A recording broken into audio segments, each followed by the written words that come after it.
Masret Rosh Hashanah, Daf Chav Bet, nous commençons à la Mishnah, à la 4e ligne, Av ou Beno. La Mishnah nous enseigne Av ou Beno, un père et un fils, Sheraou et Achodesh, qui ont vu la lune. Ils ont vu la lune, ils vont se déplacer, témoigner Yelechu. Il faut que le père et le fils se déplacent pour aller témoigner au Beddin. La Mishnah précise non pas que le père et le fils peuvent s'associer et témoigner, étant donné qu'ils sont proches parents, qu'ils ne peuvent pas témoigner, et là, mais nous avons besoin des deux, que peut-être si l'un des deux va être confondu au milieu des bdikot, puisque nous verrons que le Beddin va poser toutes sortes de questions. Et donc si par exemple le père ne sait pas répondre, son témoignage ne sera pas accepté, eh bien le fils pourra lui témoigner et on l'associera yitztaref hasheni imacher, le second, donc le fils sera associé imacher avec un autre. Donc non pas que le père et le fils vont témoigner, vont être les deux témoins, mais le père va témoigner avec peut-être quelqu'un d'autre qui aura vu la lune. On n'est pas obligé d'avoir vu ensemble la lune. L'un vient dire j'ai vu la lune, l'autre aussi. Donc là, le père et le fils vont se déplacer. Si le père, son témoignage n'est pas accepté, au moins, il y a le témoignage du fils. Rabbi Shimon Omer, Rabbi Shimon n'est pas d'accord et pense que Avu Beno vechol akrovim ksherim leedut hachodesh. Pour le témoignage de la lune, Rabbi Shimon nous dit le père et le fils, et tous les proches parents sont ksherim, peuvent témoigner, comme nous le verrons d'après Rabbi Shimon, on l'apprend d'un pasuk. Amar Rabbi Yossé raconte et dit Maaseh Betuvia Arofé, c'est le cas de Tuvia Arofé, le docteur Shera et Achodesh Birushalayim, qui lui a vu la lune à Yerushalayim, ou Beno ve'avdo Meshuchar, lui son fils et son serviteur, Evet Kenani, qui avait été déjà libéré, donc il y a un statut de Israël. Vekiblu HaKohanim Oto ve'et Beno, mais les Kohanim ont accepté Oto, lui, ve'et Beno et son fils, ou Paslou et Tavdo, ils n'ont pas accepté le témoignage de son esclave, c'est-à-dire, ils ont dit, vous êtes trois à avoir vu, le père et le fils peuvent témoigner, puisque les Kohanim pensaient comme Rabbi Shimon, que même des kérovim, des proches parents peuvent témoigner, mais l'esclave a été repoussé, puisque Tosfot nous explique, d'après les Kohanim, on est d'Oresh, il faut des Kesherim ou Meyuchassim, c'est-à-dire un guerre, un converti, ou un mamzer, ou donc même un Eved Meshucha, un serviteur qui a été libéré, qui a le statut d'un converti, ne peuvent pas témoigner pour Edut HaChodesh. On apprend d'un pasouk dans Sanhedrin que pour un témoignage, il faut quelqu'un de Meyucha, c'est-à-dire qui a une lignée, non pas un mamzer, ni un guerre ou un Eved Meshuchar. Donc c'est pour cela que les Kohanim ont accepté le témoignage du père et du fils, mais non pas de l'esclave. Alors que lorsque ces trois sont venus devant le Beddin, Kiblu Oto ve'et Avdo ou Paslou et Beno, le Beddin a accepté le père et l'esclave, mais a rendu Paslou le fils, puisque le fils est proche parent avec le père. Donc là nous avons une marloquette. Est-ce que les Krovim sont kshérim? Est-ce que le Eved est kasher? Amar Rabbi Levi nous enseigne et nous dit Maïtamad Rabbi Shimon, quelle est la raison de Rabbi Shimon? Pourquoi d'après Rabbi Shimon, le père et le fils peuvent témoigner? Dire-t-il, puisque c'est marqué dans le passage Vayomer Hashem el Moshe vel Aaron beretz Mitzrayim lemor, Achodesh hazeh lachem. Donc HaKadosh Baruch Hu s'adresse à Moshe et à Aaron et leur dit Achodesh hazeh lachem, en leur montrant la lune, voici comment vous allez fixer Rosh Chodesh. Donc puisque c'est marqué, HaKadosh Baruch Hu s'adresse et à Moshe et à Aaron qui sont deux frères, Lachem signifie Edutzo tekshera bachem, que le témoignage est kasher même bachem, même si vous êtes vous, Moshe et Aaron, deux frères. Verabanan, Melech Chachamim explique, non pas Lachem, c'est-à-dire bachem, le témoignage est accepté même si c'est vous, Moshe et Aaron, qui témoignez, mais plutôt Edutzo te mesura lachem, c'est-à-dire que le témoignage doit être déposé devant le Beddin important, les plus grands de la génération, nous dit Rashi. Donc quel est le Beddin qui va sanctifier le Chodesh? C'est un Beddin qui ressemble à Moshe et Aaron, c'est-à-dire le grand Beddin du clan d'Israël. Donc d'après Rabbi Shimon, le pasuk vient nous dire même des frères sont kshérim pour le témoignage. D'après les Chachamim, le pasuk ne parle pas de Edim, mais du Bet Din. Le Bet Din doit être un Bet Din important, chashuv, comme Moshe et Aaron. Amar Rabbi Yosef, Maaseh Betuvia Arofé, Amar Afranan bar Rava, Ilcheta ki Rabbi Shimon. Afranan bar Rava nous dit, la halacha, c'est comme Rabbi Shimon, que le père et le fils, et tous les krovim, les proches parents, peuvent témoigner. Amar le Ravuna et Afranan bar Rava. Ravuna s'étonne et pose la question à Afranan bar Rava. Nous avons dans la Mishnah Rabbi Yosef, qui n'est pas d'accord avec Rabbi Shimon. Et nous avons un Maaseh. Le Maaseh où on voit que le Bedin a repoussé le fils. Et malgré tout, Ve'at amarta halacha ki Rabbi Shimon, et toi tu dis que l'halacha est comme Rabbi Shimon, tu vois que d'autres sont en machloket, le Bedin n'était pas d'accord, et toi tu viens nous dire que l'halacha est comme Rabbi Shimon. Amarlo, il lui a dit, Vazinin sagin. Mais pourtant, plus d'une fois, plusieurs fois, Marit Kamed Rav, on a dit devant Rav, j'ai dit devant Rav, il cheta ki Rabbi Shimon, la halacha comme Rabbi Shimon. Velo amar livlomide, et il ne m'a jamais dit que non, que la halacha n'est pas comme Rabbi Shimon. Amarde, il lui a dit c'est normal, chitanita. Comment as-tu enseigné, comment as-tu rapporté la machloket entre Rabbi Shimon et Rabbi Yosef? C'est-à-dire, est-ce que tu as dit que Rabbi Shimon permet les krovim, les proches, et Rabbi Yosef interdit, ou peut-être as-tu dit le contraire? Amarle, il lui a dit qu'effectivement j'avais enseigné que d'après Rabbi Shimon, les proches parents sont psulim. Ifra, il lui a dit le contraire, c'est que Rabbi Yosef permettait le père et le fils et tous les krovim, et Rabbi Shimon, lui, était venu apporter le maaseh pour montrer que le père et le fils sont psulim. Donc il lui dit, étant donné que tu as rapporté au nom de Rabbi Shimon que le père et le fils ne sont pas kshérim, sont psulim, et que tu dis ensuite la halacha est comme Rabbi Shimon, c'est pour cela que Rav ne t'a rien dit. Il ne t'a rien dit parce qu'effectivement la halacha est comme Rabbi Shimon si Rabbi Shimon a dit que le père et le fils sont psulim.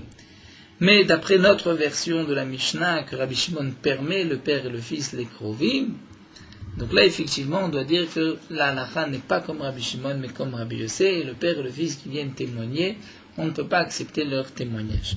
Amar Tavi, Beri de Mare Tavi, Tavi le fils de Mare Tavi, Amar Marugva, Dieu non Marugva, Amar Shmuel non Shmuel, il cheta ki Rabbi Shimon, la halacha est comme Rabbi Shimon, donc d'après Samouraï, on maintient la halacha comme Rabbi Shimon. La Gemara continue et nous rapporte une autre Mishnah, Elohen Apsulim. Voici les psulim, c'est-à-dire qui sont les gens qui ne peuvent pas témoigner. Psulim, la edut. Amesachek bekubia, celui qui joue avec kubia, c'est-à-dire des os. Ndirachi, c'est une sorte de jeu comme jeu de cartes, des paris. Celui qui est mesachek bekubia ne peut pas témoigner. Il y a une marloquette dans la Gemara, dans Sanhedrin, est-ce que mesachek bekubia c'est un voleur ou pas? C'est la fameuse marloquette, est-ce que asmarta kanya ou asmarta lo kanya? Lorsqu'on fait un pari, est-ce que il y a, on va dire, un véritable engagement en cas de perte? Je donne de l'argent, ou en cas de perte, je donne de mauvais cœur, je ne donne pas, parce qu'en vérité, j'étais sûr de gagner mon pari. D'après le Mandéamar, asmarta lo kanya, c'est donc du vol. Et celui qui vole ne peut pas témoigner et pas sous l'aïdout. Bien que Rashi nous précise, ce n'est pas le vol minatora, puisque le vol minatora, c'est voler, c'est-à-dire de prendre de l'argent avec force, comme c'est marqué dans le passou, Exol et Tachanit, Miyad Mitzri, on voit que le terme de Zéla, c'est voler en face du propriétaire, je viens et je lui prends. Malgré tout, c'est un Gazlan Midi Rabanan et il ne peut pas témoigner. Il y a un autre Mandéama qui dit que Asmarta Kanya, et en vérité, il n'y a pas de vol. Le seul problème, c'est qu'il s'agit ici de quelqu'un qui passe son temps à jouer, qui qui ne travaille pas, qui ne connaît pas la valeur de l'argent, la valeur des choses, et donc il ne peut pas témoigner, puisque tout ceci ne vaut pas grand-chose à ses yeux. Donc, Mesachek Bekouvia ne peut pas témoigner. Malvé Beribit, celui qui prête avec intérêt, Rashi nous dit, ce n'est pas non plus un Gazlan Minatora, puisque et Rashi essaye d'expliquer, c'est marqué dans la Torah Mefourash qu'un voleur ne peut pas témoigner. Tachet yatra im rachal yot et hamas, dit le pasuk. Donc un gazlan, un voleur minatora, c'est sûr que il est pas sous l'aïdout, je n'ai pas besoin de la Mishnah. Donc là, il s'agit de celui qui vole, mais que c'est un vol que Midei Rabbanan. Donc Malvé Beribit, nous dit Rashi, celui qui paye l'intérêt, le donne de lui-même, ce n'est pas du vol, malgré tout, c'est un gazlan Midei Rabbanan, puisque c'est un Issour Minatora de prêter avec intérêt. Ou Mafriche Yonim, et ceux qui font les courses de colombes, la première colombe a gagné. Mesorare Shevi'it, ceux qui vendent les fruits de Shvit, qui font du commerce, les fruits de la 7e année. Et donc, puisqu'ils transgressent pour de l'argent une interdiction de la Torah, donc on craint qu'il va aussi témoigner à faux pour de l'argent. Ve'avadi, mais les esclaves ne peuvent pas témoigner non plus. Ze'aklal, voici la règle, koledut she'ena isha kshirala afenenan kshirinla. Pour tout témoignage qu'une femme ne peut pas témoigner, eux aussi ne peuvent pas témoigner. Nous verrons immédiatement dans la Gemara quelle sorte de Edout une femme peut témoigner. Nous savons qu'une femme, et cela la Edout ne peut pas témoigner, mais il y a certains cas où la femme peut témoigner. Donc la règle, c'est que lorsque la femme ne peut pas témoigner, comme par exemple Kiddush HaChodesh, venez dire nous avons vu la lune, une femme ne peut pas témoigner, donc eux aussi ne pourront pas témoigner. Mais la Gemara nous dit Aïcha Kesherala Fenen Ksherina. D'après le klal, la règle de la Gemara, si une femme peut témoigner, dans le cas où une femme peut témoigner, eux aussi pourront témoigner. Dans quel cas une femme peut témoigner? Rashi nous dit, si une femme vient témoigner que monsieur Untel est mort, et donc on voudrait permettre sa femme, lui permettre de se remarier. Eh bien, sur le témoignage d'une femme, on peut permettre à une femme qui, d'après le témoignage, a perdu son mari, on peut lui permettre de se remarier. Ou bien, une sota, une femme qui a été soupçonnée d'adultère, s'il y a une femme qui dit elle a fauté, on ne lui fera pas boire la potion, cette eau qui est marquée dans la Torah, les mesota. Donc ici, la Gemara pose une question. Puisque dans la Mishnah c'est marqué tout témoignage dont une femme n'est pas kshera, eux aussi ne sont pas kashers, ça voudrait dire que pour le témoignage de dire qu'un homme est mort, ou bien que cette femme a fauté, elle ne va pas boire les eaux de Sota, Afen Ksherimla, même tous ces gens-là qui ont été mentionnés dans la Mishnah pourront témoigner. Et c'est étonnant. Amar Ravashi, Sotomeret, Gazlan, Dedivrem, Ksherim, Nedutisha.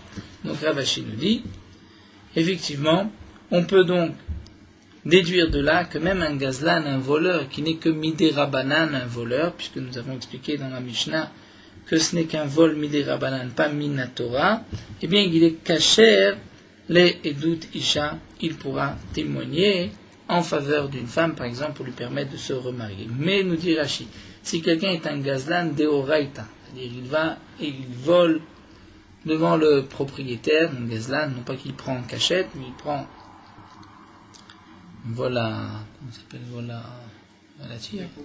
voilà découvert.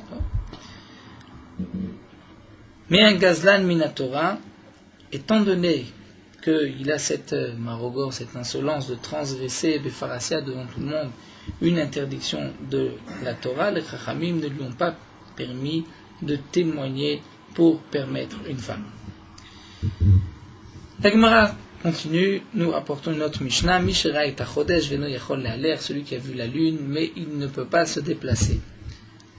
Molichim oto ala chamor, on va le faire monter sur un âne, le faire voyager, ou bien un filobémita, même sur un lit, donc même Shabbat, comme nous l'avons vu, vim tzodelaem, et si il y a des risques de brigands, l'okrim v'yadam maklot, ils pourront prendre dans leurs mains des maklot, des bâtons. En réalité, Rachid nous explique, s'ils craignent une embuscade, pourquoi, comme nous verrons par la suite, que les Koutim, les Baïtosim voulaient empêcher le Kiddush HaChodesh pour tromper les Chachamim, donc parfois ils arrêtaient les gens qui montaient à Yerushalayim pour témoigner, donc au cas où on craint une embuscade, on peut prendre des bâtons pour se défendre. Et si c'est un chemin qui est loin jusqu'à Yerushalayim, le crime yadam mezonot, ils peuvent même prendre avec eux de quoi manger.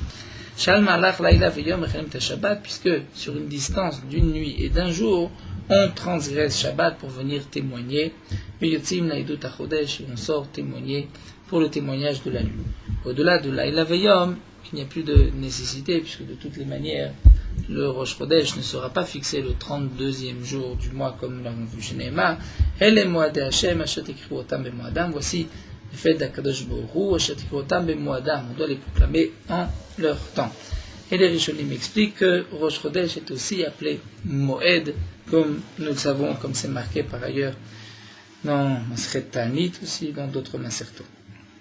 Adran alaf arba rosh shanim, nous avons terminé le premier Perek. Commençons le deuxième Perek. Himinan makirim oto meshalchim imo acher laido. Si on ne connaît pas, c'est-à-dire si le Beddin ne connaît pas le témoin qui vient témoigner, le Beddin de sa ville va envoyer quelqu'un, et nous verrons 2 personnes, pour témoigner et dire cet homme, on peut lui faire confiance. Et la Mishnah nous explique pourquoi. Barishona, au départ, on a accepté le témoignage de tout homme. Mishikilkelua baitosim, lorsqu'ensuite les baitosim, les élèves de Baitos, les tzdokim, les baitosim, ont été mekalkel, venaient témoigner alors qu'ils n'avaient rien vu. Itkinu shel mekablim et la makirim. Les Chachamim ont institué qu'on acceptait le témoignage que des gens qu'on connaissait. Et donc si cette personne-là n'est pas connue du Beddin, donc le Beddin de sa ville enverra en même temps 2 autres personnes qui vont dire cet homme est digne de confiance. La Gemara pose la question, c'est marqué dans la Mishnah, Meshalchim imo acher, on enverra quelqu'un d'autre, acher, un autre. Acher, ça signifie une personne, donc il suffit d'une seule personne pour témoigner et dire que cet homme est digne de confiance. Maï acher, chad, c'est un seul.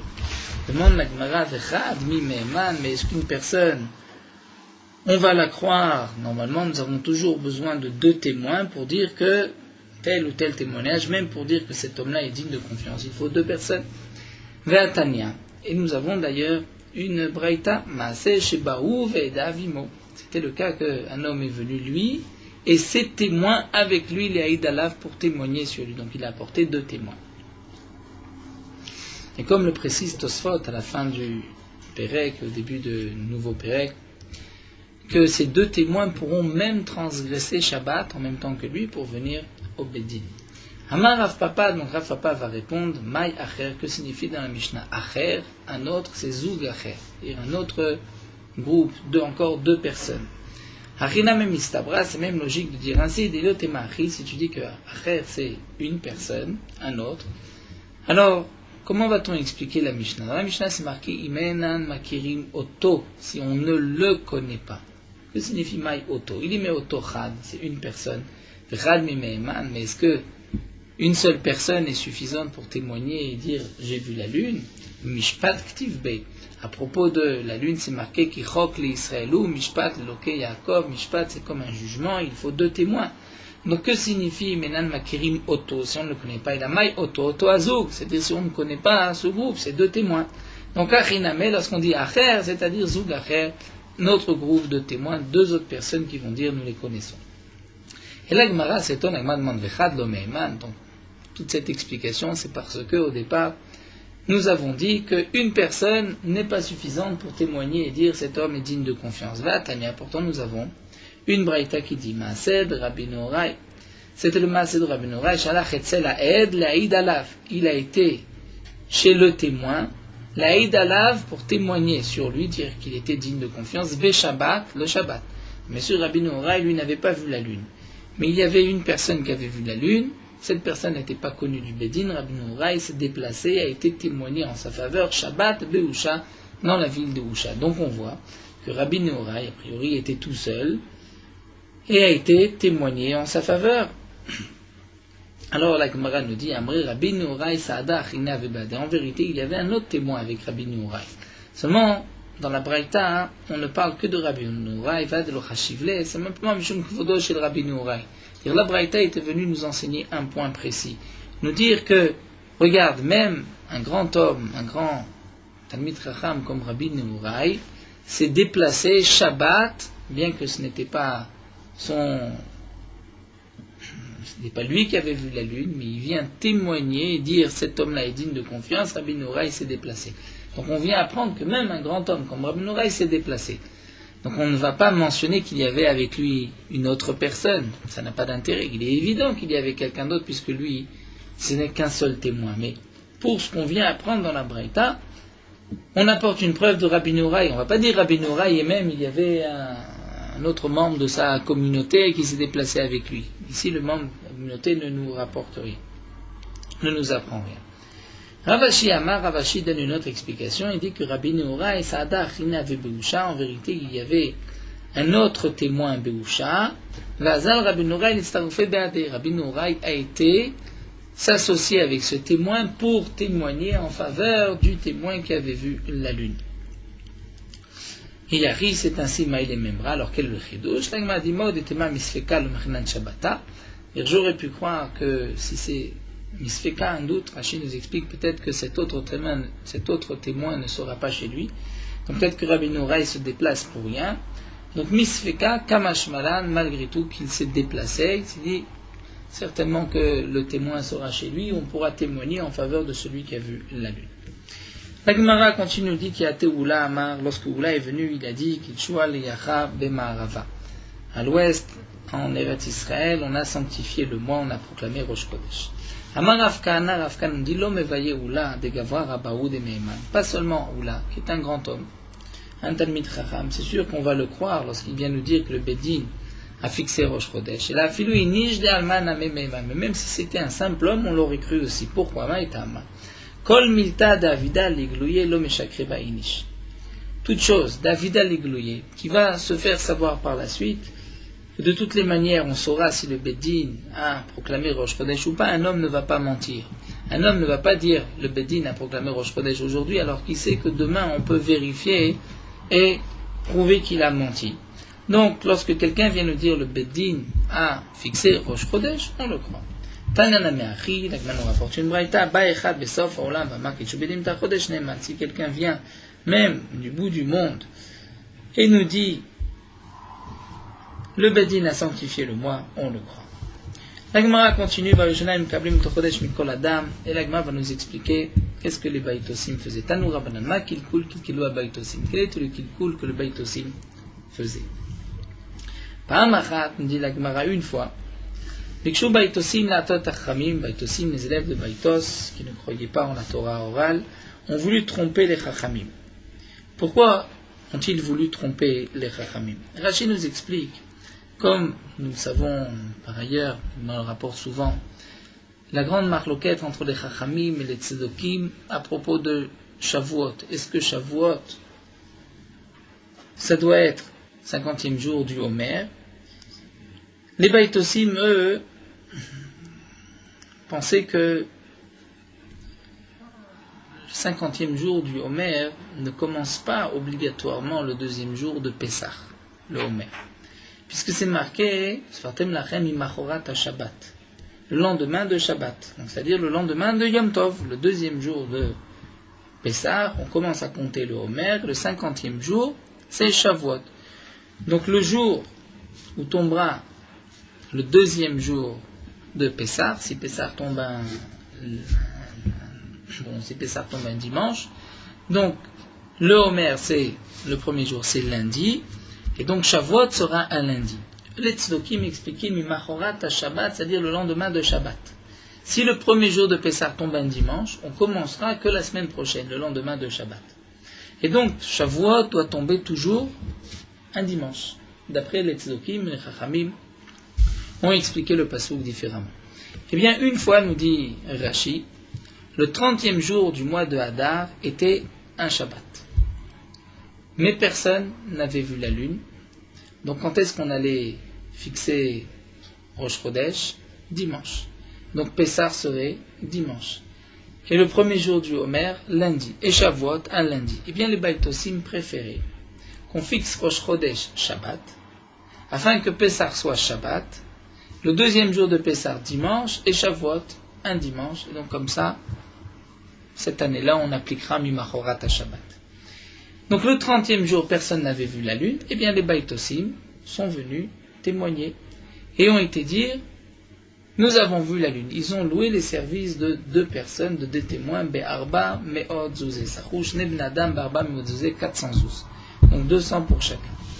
Seulement, Echad Mishelanu v'Echad Mishelahem. Ils n'ont pas fait attention. Ils ont pris un de chez nous et un de chez eux. Chez la Emeïd et Douto, un de chez eux a témoigné Viyatsa, il est sorti. Chez là, nous, qui ça?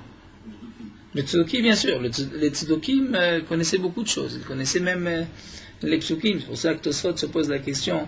Il dit, mais qu'est-ce qu'ils ont gagné puisqu'ils vont décréter, ils vont faire Pessah un autre jour que le véritable jour? Eh bien, dit Tosfot, il n'y avait aucun problème. Eux avaient la dracha Atem Afilum Mezidim. C'est-à-dire, Asher Tikreu Otam, c'est-à-dire Afilum Mezidim. Ce que vous allez proclamer, même si volontairement vous avez changé le jour, si le Bedin a fixé aujourd'hui, même s'ils ont été trompés volontairement, dans le ciel, Pessah, c'est un Shabbat. Donc ils connaissaient les psukim, ils avaient certaines drachot. Dans la lune aussi, effectivement.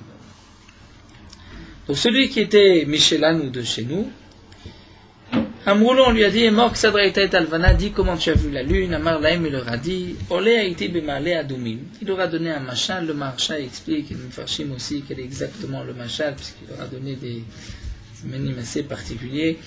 Haïti Bemale Adoumim, je montais dans Malé Adoumim, vers Haïti, et j'ai vu la lune chez Ravut, qui était assis et allongé, Ben Shne Slaim, entre deux rochers.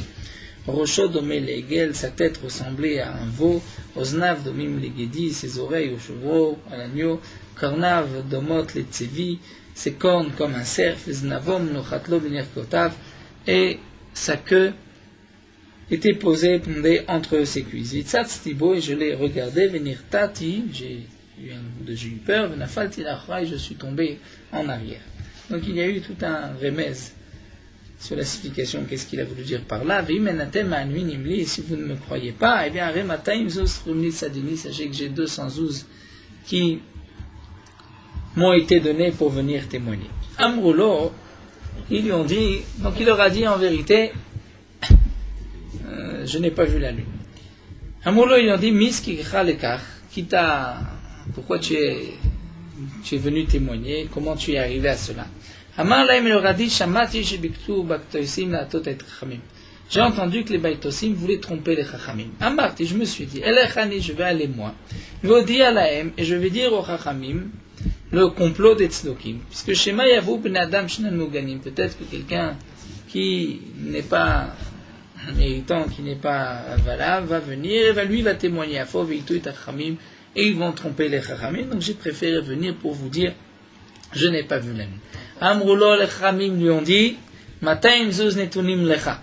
L'argent que tu as reçu, tu peux le garder. Il n'y a pas de gezel. Pourquoi? Rachid nous explique, le Bedin a la possibilité du Efker, Bedin Efker, de prendre l'argent à quelqu'un et de lui donner un statut de Efker et de le donner à un autre. Donc c'est netunim lecha bematana, c'est comme un cadeau. Vasochecha, maintenant celui qui t'a loué, Imetar, qui a loué tes services, Imtach alamoud, on va le pencher sur le poteau, on va l'attacher au poteau et on lui donnera les malkout, les coups qu'il mérite. Gotasha, à ce moment-là, et kinushim kablim minamakirim, le Bedin a fixé qu'on acceptait le témoignage que minamakirim, que de ceux qu'on connaissait et pas des autres. La Mishnah nous dit Barishana au départ, là nous allons voir que les coutumes ne se sont pas arrêtées là. Donc pas seulement pour tromper au moment de Rosh Chodesh, mais aussi tromper par la suite. Barishona, au départ. Ayumasi Masuot. Le Bedin levait des torches, faisait brûler des torches. Une fois que le Bedin a fait proclamer Rosh Chodesh, il fallait donc annoncer que aujourd'hui Rosh Chodesh avait été fixé. Donc on allumait des torches, on les levait, comme nous allons voir des feux, Mishikel Kilou à Koutim, lorsque par la suite les Koutim ont aussi été mécalquels, on fait monter des feux alors que ce n'était pas le jour, puisque nous verrons exactement dans la Gemara quand est-ce qu'on montait les feux. Les Khamim ont institué que c'était des shluchim, des messagers qui sortaient, donc messagers signés du Bedin qu'on connaissait, comme nous l'avons vu dans le premier pérec. La Mishnah nous explique comment on faisait brûler des feux. On apportait des perches en cèdre, arukin, longues, pour qu'on puisse les voir au loin. Vekanim des roseaux vatsechemen et du bois de balsamier, veneoret shel pishtan et des touffes de lin, vekorer bimshicha, on attachait le tout avec une ficelle. Veolé les rochars, on montait en haut de la montagne, ou matsid baim etaor, on allumait le feu. Umolich umevi, donc il faisait un aller-retour avec la perche, umalé umorit, il montait, il descendait, atchuro et travero shooseken berosh har hasheni. Au moment où il voyait son ami, donc il y avait un autre qui avait été désigné au départ par le Bédine, qui allait faire la même chose sur une autre montagne. Vechen berosh har hashlishi, ainsi d'une montagne à l'autre, jusqu'en Bavel. Umean ayum asim masuot, de Ouaou, Me'ara Mishra, du mont des Oliviers, les Sartava, et de Sartava, les Groufina, et de Groufina, les Chavran, mais Chavran, les Bet Biltin. Bet Biltin, là, il s'arrêtait, l'Ozazou Misham, il levait, il ne bougeait pas de là-bas, il levait, Moli, Chumevi, Malé, Mori, d'un aller-retour, il montait, il descendait, la perche, Chayeroé, Kolagola, les Fanat, Kimdouratesh, où il voyait devant lui tout l'exil, c'est-à-dire tout Bavel, comme une médourate, comme un grand feu, comme la Gemara expliquera que les gens aussi, sur leur toit, ensuite, dans la ville de Pumpadita, levaient les torches pour montrer nous avons reçu le message, et ensuite, de la ville de Pumpadita, on annonçait aux alentours dans tout Babel. La Gemara, je vais juste expliquer que signifie Masim Masuot, c'est-à-dire on allumait des torches, Maï Mashma de Masim Nishna de Yikudu. Où est-ce qu'on sait que Masim, c'est-à-dire on allumait des torches? La Gemara nous dit d'Irtiv, comme c'est marqué dans le Pasuk, Vaïsaem David Vanashav. Vaïsaem, c'est-à-dire, comme dit le Targum, Vogdinan David, et David les a brûlés. Tanu Rabbanan, la Gemara nous rapporte une braïta. En Masim Aswot la Chodesh Nira Bizmano le Kadesho. On ne levait les torches que lorsque le mois avait été vu en son temps et qu'on l'avait sanctifié le 30e jour du mois précédent. Vematay Masim, et quand est-ce qu'on levait les torches? Quand est-ce qu'on allumait les torches? Les Or Iburo. Le soir du jour qui aurait pu être le Ibour à Chodesh, c'est-à-dire le soir du 30e jour. Lorsque le Beddin a fixé Rosh Chodesh le 30e jour du mois, donc le mois précédent n'a que 29 jours, comme nous l'avons vu, eh bien le soir du 30, dans la nuit du 30 au 31, on levait les torches, et donc les gens comprenaient qu'aujourd'hui le Beddin a fixé Rosh Chodesh. Lorsque Rosh Chodesh avait été fixé que le 31e jour, donc le mois précédent était Malé, Meoubar, un mois de 30 jours, eh bien on ne levait pas de torches. Et donc lorsque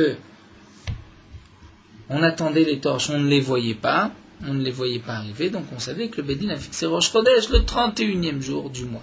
Donc on savait quand est-ce que le mois précédent avait été fixé, donc on pouvait calculer, aujourd'hui nous sommes le 30e jour, nous attendons le soir, est-ce que le Beddin a levé les torches? Si oui, donc Rosh Chodesh était aujourd'hui, sinon Rosh Chodesh c'est demain. Et c'est pour cela que les Koutim ont levé le jour qui n'était pas le bon, puisqu'ils ont levé même lorsque le Beddin n'avait pas fixé Rosh Chodesh le jour même, pour tromper les gens qui étaient en Bavel. Alors l'Agma nous dit les Memra d'Achaser Avdinan, Amalelo Avdinan. Donc nous voyons qu'on va allumer ces torches que lorsque le mois précédent était Chaser, de 29 jours, et qu'on a fixé Rosh Chodesh le 30e jour, mais pas Amalé, pas si le mois précédent était de 31 jours. Maïta Ama, pour quelle raison? Pourquoi on ne faisait que lorsqu'il était Chaser? Amar Abzera, Gzera Mishum Rosh Chodesh Chaser, Shechal Yod Berev Shabbat. Ema Tavde, Bafouke Shabbata, nous dit Rabbi Zera. Il est évident qu'on ne pouvait pas faire, et c'est là la question de la Gemara, pourquoi on ne peut pas lever et allumer des torches, lever les torches, les allumer, le soir de Rosh Chodesh. Si on a fixé Rosh Chodesh le 30e jour, eh bien le soir, on allume des torches. Si on a fixé le 31e jour, eh bien le soir, on allume des torches. Pourquoi seulement lorsque le mois était, précédent le mois était Chaser, qu'on a fixé Rosh Chodesh le 30e jour? Eh bien, nous dit Rabbi Zera, c'est simple. Lorsqu'un Rosh Chodesh tombe vendredi, mais un Rosh Chodesh Chaser, c'est-à-dire le mois était de 29, vendredi c'est le 30e jour, le Beddin a fixé Rosh Chodesh vendredi. Quand est-ce qu'on doit allumer les torches? Le soir c'est Shabbat, on ne peut pas allumer les torches. Donc on va les allumer quand? Motzei Shabbat. Donc les gens vont voir Motzei Shabbat les torches. Si on allume des torches que lorsque le mois est Chaser, le mois précédent que Rosh Chodesh était fixé le 30e jour, donc les gens vont se dire, Rosh Chodesh c'était vendredi, la preuve c'est que maintenant il y a des torches, Motzei Shabbat. Maintenant, pourquoi ils n'ont levé les torches, ils ne les ont allumées que Motzei Shabbat? C'est parce que vendredi, ils ne pouvaient pas vendredi soir. Donc on sait que Rosh Chodesh avait été fixé vendredi, puisque si Rosh Chodesh avait été fixé Shabbat, il ne devrait pas y avoir de torche.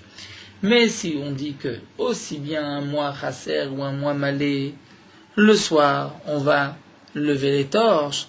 Donc dans un cas pareil, si Rosh Chodesh était tombé vendredi et qu'on va lever les torches Motzei Shabbat, les gens vont avoir un doute. Est-ce que Rosh Chodesh était vendredi, seulement vendredi soir, on ne pouvait pas allumer de feu, donc ils l'ont fait Motzei Shabbat, ou bien c'était Shabbat, Rosh Chodesh, donc Motzei Shabbat, ils ont allumé des feux. Donc c'est pour cela, nous dit Rav Zera, Gzera Mishum Rosh Chodesh Chasser, quand le mois était Chasser, donc Rosh Chodesh était fixé le 30e jour, Shra Liot Berev Shabbat qui tombe un vendredi. Et Matavde, quand est-ce qu'on allume les torches? Bafuki Shabbata, lorsque Shabbat sort, à Motzei Shabbat. Ni Amartane Avidname Amalé, si tu dis que on fait aussi bien Chasser que Malé, à tout limiter, les gens vont se tromper. Amri, ils vont dire, est-ce que Chasser, ou peut-être que ce mois était un mois, le mois précédent de 29 jours. Rosh Chodesh a été fixé vendredi, veille de la Vadmedmol, pourquoi on ne l'a pas fait vendredi soir, Mishum de l'Efcha, parce que c'est sur Shabbat. Odilma, ou peut-être les gens vont dire, non, Malé, ou c'était un mois plein, donc Rosh Chodesh était Shabbat, ou Bismano Avdo, ils ont levé le soir, Motzei Shabbat. Donc c'est pour cela que les Khamim ont fixé, on ne lève les torches, on allume les torches que lorsque le mois est Chasser, c'est-à-dire Rosh Chodesh a été fixé le 30e jour du mois précédent. Demande la Gemara, on n'a qu'à faire le contraire. Vele Aved ben Amalé ben Chasser. On ne sait pas encore la question. Vele Aved ben Amalé ben Chasser. La Gemara pose la question. On pourrait allumer des feux dans tous les cas, Malé ou Chasser. C'est vrai qu'il y avait un problème de Rosh Chodesh vendredi, Vechimikle Rosh Chodesh Berev Shabbat, eh bien Lola Aved Klal. Là on n'allume pas de feu. Et donc les gens savent très bien, si on allumait Motzei Shabbat, c'est que Rosh Chodesh n'était pas vendredi, c'était Motzei Shabbat. Et Kevan de l'Avdinan Motzei Shabbat, l'Avdinan Amalé, Midayade de Chasseru, puisque les gens savent, on ne fait pas Motzei Shabbat, mais on fait quand même, si le mois était Malé et que Rosh Chodesh était Shabbat, donc là il n'y a rien eu, donc ils savent que c'est Chasser. Là il m'a dit Afilo Achi à tout limiter. Les gens peuvent se tromper et dire qu'en vérité à Malé ou le mois était Malé, Rosh Chodesh c'était Shabbat, Vaïdelo Avde, pourquoi le Bedin n'a pas fait Motzei Shabbat? Eh bien Itnoussé ou d'Itnassou. Le Bedin a eu un cas de force majeure, il était occupé, Rachid dit, ils avaient trop mangé, ils étaient ivres de la Souda de Shabbat et ils n'ont pas pu allumer des feux Motzei Shabbat. Donc on préfère allumer les feux que lorsque le Rosh Chodesh a été fixé le 30e jour du mois. La Gemara continue, on devrait faire le contraire. Lorsque le mois est un mois de 30 jours, et donc Rosh Chodesh était fixé le 31e jour, là on devrait allumer des feux. Mais lorsque le mois est de 29 jours, et que Rosh Chodesh était fixé le 30e jour, là on ne lève pas de torche. Amar Abaye nous dit, Mishum bitul melacha le'am shne yamim. On ne faisait pas ainsi à cause du bitul melacha, puisque il y a un mois dans l'année où le jour de Rosh Chodesh c'est Yom Tov, on ne peut pas travailler. C'est Rosh Hashanah. Si on allume des feux que lorsque le Chodesh est malé, donc dans le cas de Rosh Hashanah, les gens en Babel vont attendre 29e jour du mois de Elul est terminé, nous sommes aujourd'hui le 30e jour. Peut-être que le Beddin a fixé Rosh Chodesh aujourd'hui à Yerushalayim, et donc on ne peut pas travailler aujourd'hui, c'est Yom Tov. Donc les gens vont s'abstenir de travailler. Le soir, si on ne lève pas on n'allume pas de feu lorsqu'il est chasser, mais que lorsqu'il est malé, le soir même, on ne sait toujours pas si Rosh Chodesh avait été fixé aujourd'hui ou demain. Donc les gens vont attendre le lendemain soir. Si il y a des torches, donc ils vont dire tiens, donc Rosh Chodesh c'était le 2e jour. S'il n'y a pas de feu de torche, donc ils vont dire donc c'était seulement le 1er jour. Mais en attendant, ils ont perdu un jour de travail. Donc il vaut mieux allumer les feux lorsque le Chodesh a été fixé le 30e jour. Et donc, lorsque les gens vont attendre, après un jour de Rosh Hashanah, le 30e jour, les feux, Si on a fixé Rosh Chodesh ce jour-là, eh bien les feux seront allumés le soir même. Et donc le lendemain, ils pourront aller travailler. S'il n'y a pas de feu, donc c'est qu'en vérité, le Rosh Chodesh, c'est le lendemain. Donc là, effectivement, ils ne travailleront pas le deuxième jour. Là, nous allons nous arrêter ici à Ketzat.